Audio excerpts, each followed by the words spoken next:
आज हम बात करेंगे अबॉर्शन के बारे में। अबॉर्शन क्या होता है, अबॉर्शन के क्या क्या टाइप्स होते हैं, किस टाइप्स के अबॉर्शन होते हैं। फर्स्ट हम लोग देखेंगे इंट्रोडक्शन।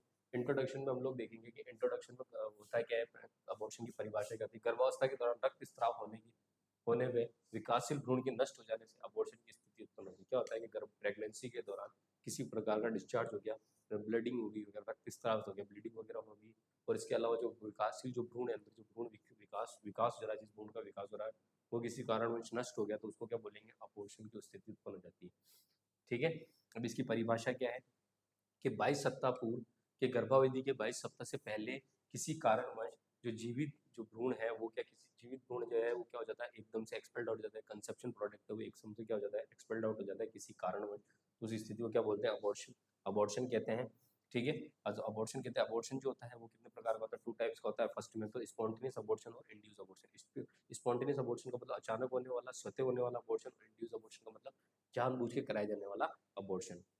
ठीक है।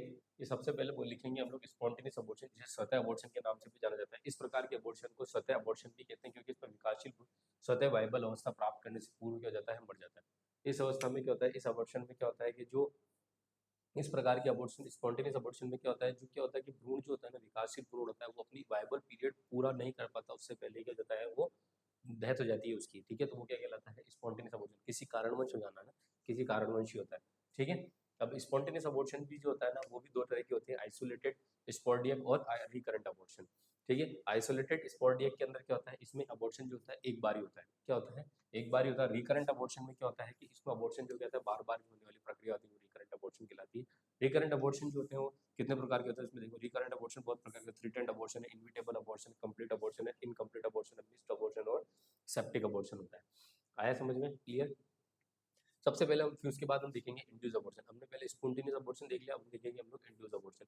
इस प्रकार के अबॉर्शन प्रक्रिया को स्टिमुलेट किया जाता है। ये दो प्रकार के होते हैं, लीगल और इलीगल।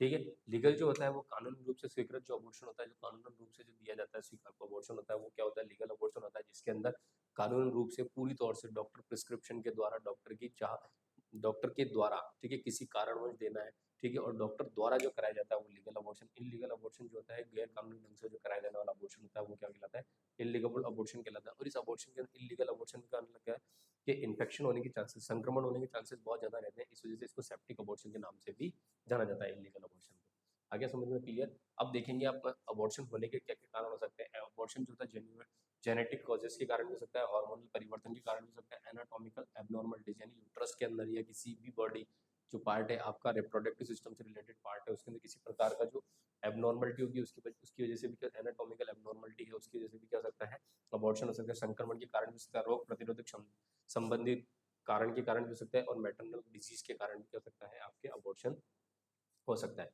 सबसे फर्स्ट देखेंगे हम लोग जेनेटिकली कारण। जेनेटिकली कारण में क्या होता है कि इसमें क्या होता है कि भ्रूण में माता पिता के गुणसूत्रों पर जीन की सहायता से आते हैं। गुणों का ये स्थानांतरण आनुवंशिक कहलाता है। भ्रूण में गुणसूत्रों के कारण निम्नलिखित असामान्यता होती है। भ्रूण में क्या होता है, माता पिता के जो गुण जो होते हैं, वो माता पिता के जो गुण जो होते हैं वो किसके द्वारा आते हैं, गुणसूत्रों के द्वारा। ठीक है। और यही क्या कहलाता है, ये गुणसूत्रों का स्थानांतरण क्या कहलाता है, आनुवंशिक कहलाता है। भ्रूण में गुणसूत्रों के कारण निम्नलिखित समस्या हो सकती है, यानी कि अब ये गुण जो भ्रूण में जो गुणसूत्र आ रहे हैं मदर फादर से, इसके अंदर किसी प्रकार की एबनॉर्मलिटी की बहुत सारी असामान्यता हो सकती है। कौन कौन से देखेंगे, पहले मोनोसोमी। मोनोसोमी में क्या होता है, गुणसूत्रों की सामान्य सामान्य पाई जाने वाली संख्या में से एक गुणसूत्र की कमी जाती है, जैसे टर्नर सिंड्रोम। ठीक है। तो क्या होता है कि गुणसूत्रों की सामान्य पाई जाने वाली संख्या में से किसी एक गुणसूत्र की कमी हो गई, किसी एक गुणसूत्र की कमी, जैसे कि 43+XX होता है, तो 43+X हुआ, उसके आगे कोई एक गुणसूत्र नहीं आ पाए, तो इसकी वजह से क्या हो जाता है कि बहुत सारी समस्या हो जाती है। गुणसूत्र की कमी के कारण मोनोसोमी हो जाता है, यानी एक गुणसूत्र की कमी होगी तो मोनोसोमी हो जाएगा। इसकी वजह से टर्नर सिंड्रोम होता है। टर्नर सिंड्रोम में क्या होता है, बच्चा छोटा दिखाई देता है, ठीक है, भांजपन वगैरह जो कंडीशन होती है वो होती है। ठीक है। उसके अलावा क्या हो जाती है, ट्राइसोमी। ट्राइसोमी में क्या होता है, इस प्रकार की असमानता में गुणसूत्र के सामान्य जोड़े में एक गुणसूत्र बढ़ जाता है, जिससे 21वें गुणसूत्री जोड़े में गुणसूत्र बढ़ जाने से मंगोलियन सिंड्रोम हो जाता है। ठीक है। ट्राइसोमी में क्या होता है, तो असामान्य गुणसूत्र होते थे। ठीक है। इस प्रकार की असामान्यता में क्या हो जाता है, में ट्राइसोमी के अंदर इस प्रकार की असामान्यता में क्या हो जाता है कि जो नॉर्मल जो गुणसूत्री जोड़े हैं उनके अंदर एक गुणसूत्र बढ़ जाता है। 21वें गुणसूत्र में क्या होता है, एक गुणसूत्र बढ़ जाता है, 21वें गुणसूत्र के साथ में एक गुणसूत्र और बढ़ जाता है, उसकी वजह से ट्राइसोमी हो जाता है।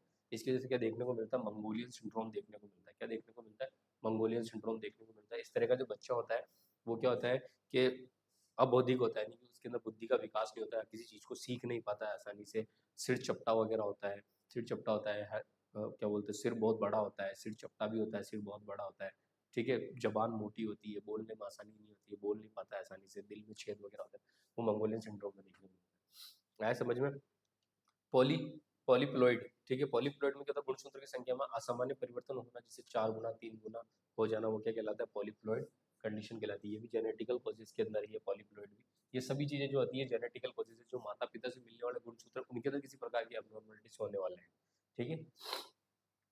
ठीक है, उसके बाद में देखेंगे आप लोग हार्मोनल के कारण, हार्मोनल के चेंजेस के कारण किस तरीके से अबॉर्शन होता है, तो देखेंगे तो प्रोजेस्टेरोन हार्मोन की कमी के कारण भी हो सकता है, ल्यूटियल अवस्था में कमी के कारण भी हो सकता है, थायरोक्सिन हार्मोन में असंतुलन के कारण भी हो सकता है, मधुमेह रोग, इंसुलिन हार्मोन की असमानता के कारण भी हो सकता है, अबॉर्शन हो सकता है, ठीक है।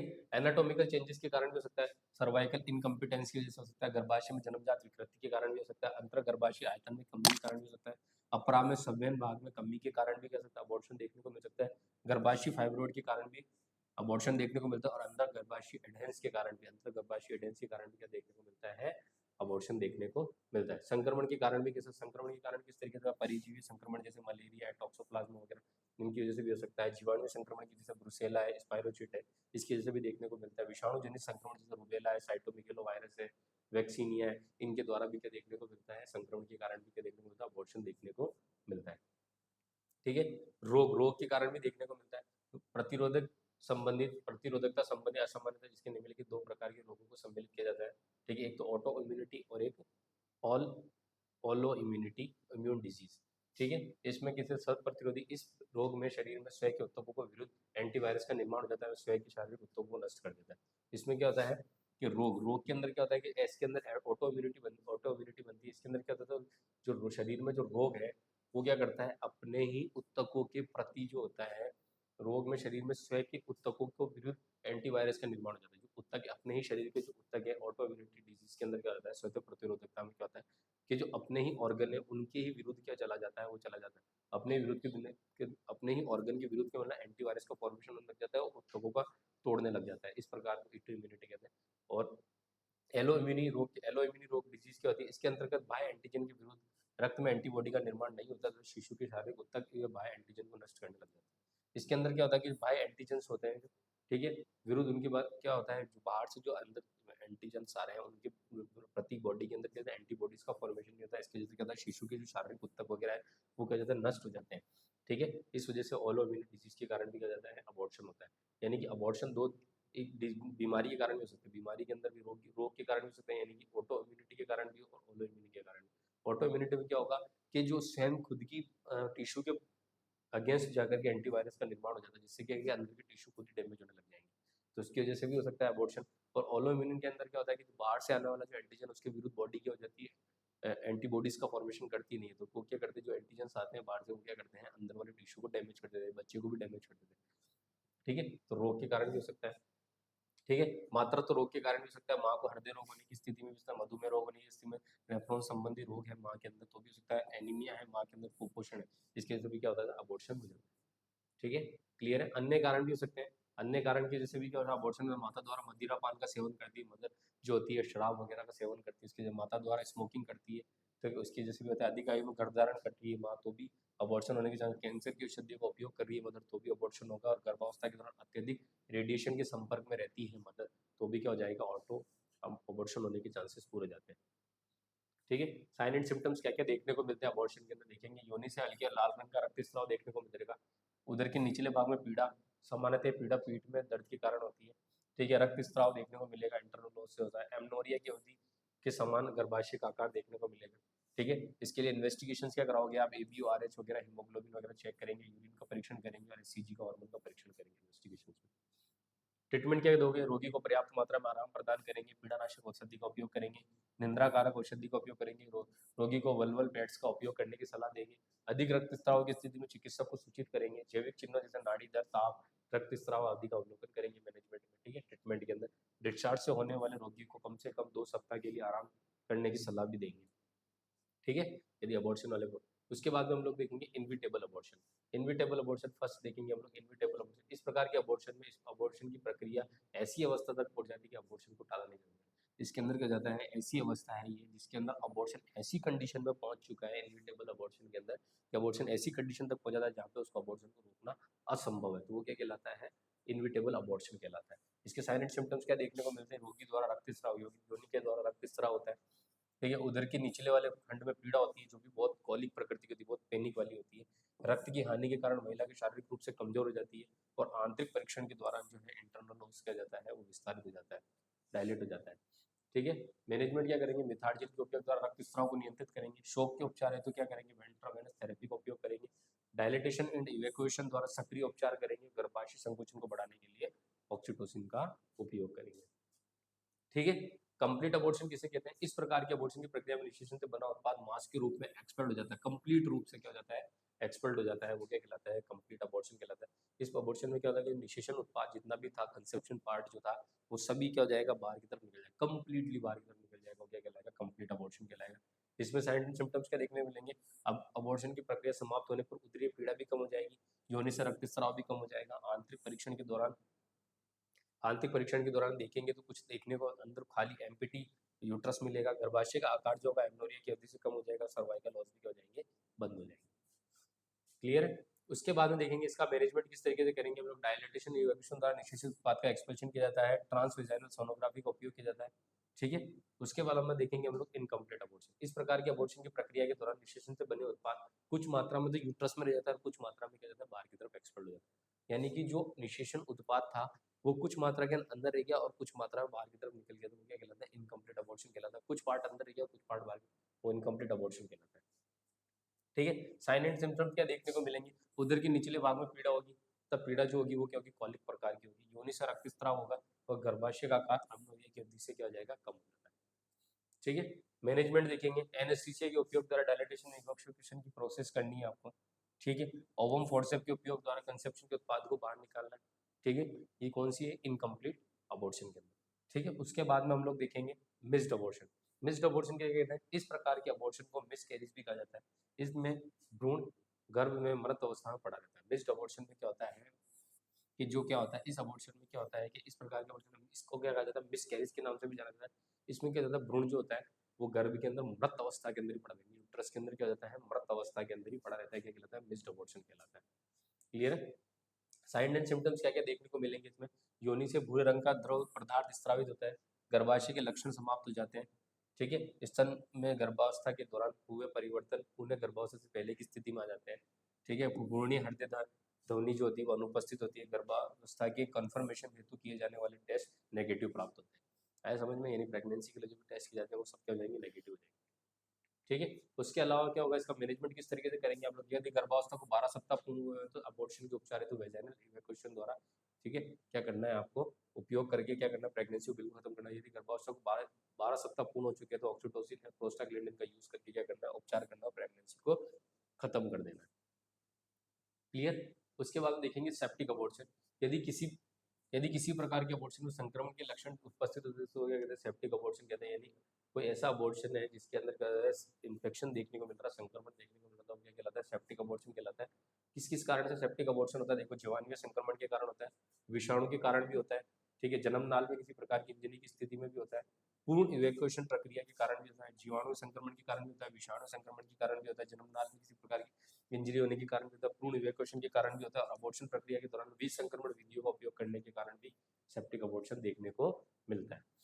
साइन एंड सिम्टम्स क्या देखते हैं, शरीर का ताप बढ़कर 100 डिग्री फ़ारेनहाइट हो जाता है, नाड़ी की दर बढ़कर 100 से 120 पर मिनट हो जाती है, उदरीय पीड़ा का अनुभव होता है, पेल्विक के आंतरिक भाग में दुर्गंध युक्त स्राव देखने को मिलता है, grade of injection, grade first यदि संक्रमण में गर्भाशय हो, ग्रेड सेकंड यदि गर्भाशय संक्रमण गर्भाशय और पेरीमेट्रियम में हो, ठीक है, ग्रेड थर्ड में पेरिटोनियम, पेरिटोनियम का संक्रमण और एक्यूट रीनल फेलियर हो जाता है, इसकी वजह से भी ग्रेड ऑफ इन्फेक्शन देखने को मिलता है, ठीक है, इसके अकॉर्डिंग भी देंगे आप लोग, ठीक है। डायग्नोसिस में क्या करेंगे, सर्वाइकल या हाई वेजाइनल स्वाब परीक्षण करेंगे, रक्त का परीक्षण जिसमें एंटीबॉडी का स्तर, डब्ल्यूबीसी, आरबीसी की संख्या तथा एबी तथा आरएच समूह का पता लगाएंगे, मूत्रीय परीक्षण करेंगे, अल्ट्रासोनोग्राफी परीक्षण करेंगे, कल्चर पद्धति का उपयोग करके क्या करेंगे आप लोग, प्रेगनेंसी को टर्मिनेट करेंगे, ठीक है। ये सब चीज देखने को मिलेगी। मैनेजमेंट में क्या करेंगे, रोगी को उपचार है तो हॉस्पिटल में एडमिट करवाएंगे, सर्वाइकल स्वाब परीक्षण द्वारा कल्चर औषधि व ग्राम स्टेन का उपयोग करेंगे, प्रतिदिन औषधियों का उपयोग करेंगे, एंटी गैंग्रीन्स वगैरह चेक करेंगे, एंटी गैंग्रीन्स, गैस गैंग्रीन्स वगैरह चेक करेंगे, ठीक है, जैविक चिन्हों जैसे नाड़ी दर, श्वसन दर, ताप या वाइटल साइंस वगैरह चेक करेंगे, गर्भाशय का वैक्सीनेशन की करेंगे और लेप्रोटोमी प्रक्रिया को संपन्न किया करेंगे। ठीक है, उसके बाद में देखेंगे हम लोग रिकरेंट मिसकैरेज। रिकरेंट मिसकैरेज क्या होता है? इसमें महिला के जीवन में निरंतर रूप से 2 या 2 से अधिक बार 3 बार अबॉर्शन हो जाता है, अर्थात गर्भावधि के 20 सप्ताह पूर्ण होने से पहले ही क्रमिक रूप से 3 अबॉर्शन हो जाते हैं। ठीक है, इसमें क्या हो जाता है कि 20 सप्ताह पूर्ण होने से पहले पहले ही क्या हो जाता है, रेगुलर 3 बार रेगुलर अबॉर्शन हो जाता है, उसको क्या बोलते हैं? रिकरेंट मिसकैरेज कहते हैं। किस किस कारणों से होता है? गुणसूत्रों की संख्या, संरचना, असमानता के कारण होता है, हार्मोन में परिवर्तन के कारण होता है, जनन मार्ग में संक्रमण के कारण होता है और इंट्रावस्कुलर थ्रोम्बोसिस के कारण होता है रिकरेंट मिसकैरेज। डायग्नोसिस में क्या करेंगे? निश्चित अंतराल में परीक्षण करेंगे, अल्ट्रासोनोग्राफी परीक्षण करेंगे। ठीक है, ट्रीटमेंट क्या करेंगे? आप गर्भवती महिला को चिंता कम करने तो मानसिक सहारा प्रदान करेंगे। ठीक है, महिला तो उसके परिवार के सदस्यों को प्रश्नों को संतुष्टिपूर्ण उत्तर शांत देंगे। ल्यूटियल फेज डिफेक्ट की अवस्था में प्राकृतिक माइक्रोनाइसिस प्रोजेस्टेरोन के उपचारित किया करेंगे। ठीक है, एंटीफॉस्फोलिपिड एंटीबॉडी सिंड्रोम की स्थिति में एस्पिरिन की मात्रा देंगे और शारीरिक शल्य क्रिया द्वारा क्या करेंगे? उपचारित करेंगे। क्लियर है क्या समझ में? उसके बाद देखेंगे MTP, medical termination of pregnancy क्या होती है? अबॉर्शन का कानूनी रूप से समाधान क्या कहलाता है? आपको पहले हम लोगों ने लीगल पढ़ लिया, अब लोग ये हम लोग देख रहे कानूनी रूप से जो है एमटीपी जो होता है, ठीक है, medical termination of pregnancy, MTP act जो होता है उसके द्वारा हम लोग क्या करते हैं? अबॉर्शन करवाते हैं। अबॉर्शन का कानूनी रूप से समाधान क्या कहलाता है? MTP, medical termination of pregnancy कहलाता है। गर्भावधि 20 सप्ताह पूर्ण होने से पहले गर्भवती महिला के स्वास्थ्य को ध्यान में रखकर कानूनी नियमों का पालना करते हुए, ठीक है, गर्भावस्था को टर्मिनेट करना एमटीपी कहलाता है, मेडिकल टर्मिनेशन ऑफ, यानी कि 20 सप्ताह पूर्ण होने से पहले महिला के स्वास्थ्य को ध्यान में रखते हुए, कानूनन रूप की पालना करते हुए, कानूनन नियमों की पालना करते हुए जो गर्भावस्था का टर्मिनेशन किया जाता है वो क्या कहलाता है? MT, medical termination of pregnancy कहलाता है। एमटीपी का एक्ट जो आया था वो 1971 में पारित किया गया था, आया तो 1970 में ही लागू कर दिया गया था, लेकिन इसको पारित कब किया गया? 1971 में लोगों के बीच में बांटा। ठीक है, 1970 के अंदर लागू हो गया था ये, लेकिन 1971 में इसको स्टार्ट किया गया, सही तरीके से स्टार्ट जो हुआ 1971 में। ठीक है, गर्भ एमटीपी क्या होता है? गर्भवती महिलाओं को गर्भधारण के कारण शारीरिक और मानसिक स्थिति पर प्रभाव डाला जाता है, गर्भस्थ शिशु के असमानित होने की स्थिति में किया जाता है। ठीक है, किसी अमानवीय कृत्य तथा छोटी आयु में लड़की की गर्भधारण करने की स्थिति में भी एमटीपी कर सकते हैं। गर्भ निरोधक के फेल हो जाने के कारण गर्भधारण होने की स्थिति में भी एमटीपी का उपयोग कर सकते हैं। ठीक है, एमटीपी प्रक्रिया एक प्रशिक्षित व्यक्ति द्वारा किया जा सकता है। एमटीपी का संचालन जो होता है सहकारी चिकित्सालय तथा मान्यता प्राप्त संसाधन में किया जाना चाहिए, संस्थान में किया जाता है MTP, medical termination of pregnancy. ठीक है, एमटीपी करने से पहले वयस्क महिला से स्वयं के रिटर्न कंसल्ट लिया जाता है। यदि गर्भवती महिला की आयु 18 वर्ष से कम होने की स्थिति में उसके परिवार के सदस्यों को रिटर्न कंसल्ट लिया जाता है। एमटीपी का संचालन 20 सप्ताह की गर्भावधि से होने से पूर्ण किया जाता है और गर्भावस्था 12 सप्ताह से अधिक हो जाए तो एमटीपी करने के लिए डॉक्टर से सलाह लेनी चाहिए। क्या करेंगे? करने के लिए डॉक्टर से क्या करनी पड़ेगी? सलाह लेनी पड़ेगी। यदि 12 सप्ताह से ज़्यादा की प्रेगनेंसी हो गई है तो आपको क्या करना है? 12 सप्ताह से ज़्यादा की प्रेगनेंसी होगी तो क्या करना पड़ेगा आपको? कि डॉक्टर से सलाह लेकर के ही एमटीपी का यूज़ करना है, मेडिकल टर्मिनेशन ऑफ प्रेगनेंसी का यूज़ करना है। मेथड्स ऑफ एमटीपी क्या होता है? एमटीपी क्या होता है? ठीक है, एमटीपी का जो मेडिकल टर्मिनेशन ऑफ प्रेगनेंसी जो है 12 सप्ताह से पहले 13 से 20 सप्ताह के अंदर पूर्ण कर देना है। ठीक है, गर्भावस्था के प्रथम तिमाही के दौरान एमटीपी का करने की विधियों के निम्नलिखित है। मेडिकल पद्धति द्वारा एमटीपी करना, इसके अंतर्गत निम्नलिखित विधियों का उपयोग किया जाता है। मिफिस्टोन औषधि का उपयोग करेंगे, मियोट्रॉकलेट जो मीजोप्रेस्टोल वगैरह इसका उपयोग करेंगे, टोमोक्सिफिन तथा जीसोप्रिस्टल का उपयोग करेंगे, मेफिस्प्रिस्टोन और नेलिसोप्रिस्टोल द्वारा क्या करेंगे आप लोग? Method of MTP, medical termination of pregnancy करेंगे। मेडिसिन आती है, ये साल्ट्स आते हैं सारे।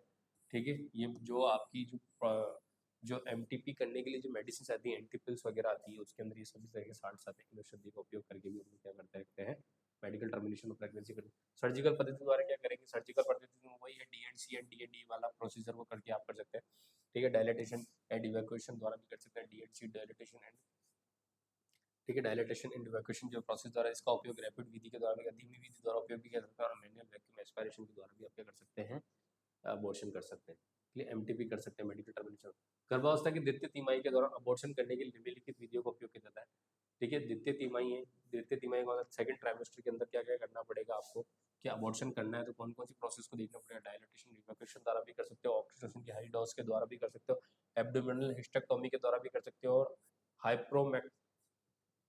हाइपर ओमेक्टोक सॉल्यूशन को इंट्रायूट्राइन में प्रवेशित करा करके भी कर सकते हो आप लोग मेडिकल टर्मिनेशन ऑफ प्रेगनेंसी कर सकते हैं, यदि सेकंड ट्राइमेस्टर के अंदर कर रहे हैं तो। अब अबॉर्शन की प्रक्रिया के दौरान महिला का एएनएम के क्या क्या रोल रहेंगे? एएनएम के रोल क्या रहेंगे? देखो, महिला को दर्द की स्थिति में आरामदायक स्थिति में रखना, रोगी को पर्याप्त मात्रा में आराम प्रदान कराएगी। एएनएम महिला को आराम पहुंचाने के लिए शांत वातावरण में रखेगी। एएनएम रोगी को मानसिक सहारा प्रदान करने का काम भी एएनएम का होता है। रोगी की शारीरिक ऊर्जा के स्तर को बनाए रखने के लिए पर्याप्त मात्रा में पोषण प्रदान करने का काम भी एएनएम करेगी। रात्रि के भोजन में रेशेदार खाद्य सम्मिलित करने का काम भी कौन करेगी? एएनएम करेगी। रोगी को शारीरिक जल के संतुलन हेतु आईवी फ्लूइड पर्याप्त मात्रा में देने का काम भी कौन करेगी? एएनएम करेगी अबॉर्शन के दौरान। क्लियर है?